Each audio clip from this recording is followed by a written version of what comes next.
Buddhāvataṃsaka, the Flower Ornament Sutra, Chapter 2, The Appearance of the Buddha, and the Practices of Enlightening Beings. Buddha turns the wheel of true teaching, which is infinite and has no bounds. The truth taught is beyond compare, the shallow cannot fathom it. In all worlds he manifests fulfilling true enlightenment, in each displaying miracles which fill the whole cosmos. Each of the Buddha's bodies manifests Buddhas equal to the number of beings, in every one of the numberless hands, showing spiritual powers. At that time, there was another enlightening being in the assembly, called Light of Wisdom of Joy in the Truth. Empowered by the Buddha, he looked over the 10 directions and said, Buddha's body is always apparent, filling the entire cosmos, always intoning far-reaching sound, shaking all lands in all quarters.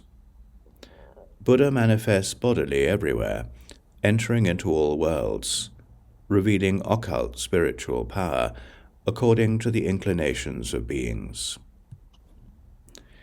Buddha appears before all beings in accordance with their minds. What the sentient beings see is the Buddha's mystic power.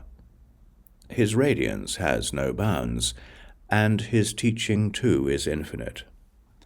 Buddha children can enter and observe according to their knowledge.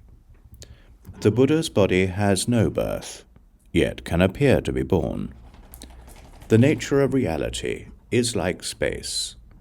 Therein do the Buddhas dwell. No abiding, yet no departing. Everywhere the Buddha is seen. His light reaches everywhere. His fame is heard afar. No substance, no abode, and no origin that can be found. No signs, no form. What appears is like reflections. Buddha raises clouds of teaching suited to beings' minds. With various forms of expedient means, he enlightens them and calms them down.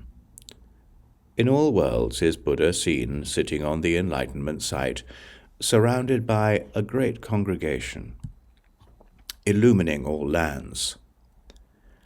The bodies of all Buddhas all have infinite forms. Though their manifestations be innumerable, their forms are never exhausted.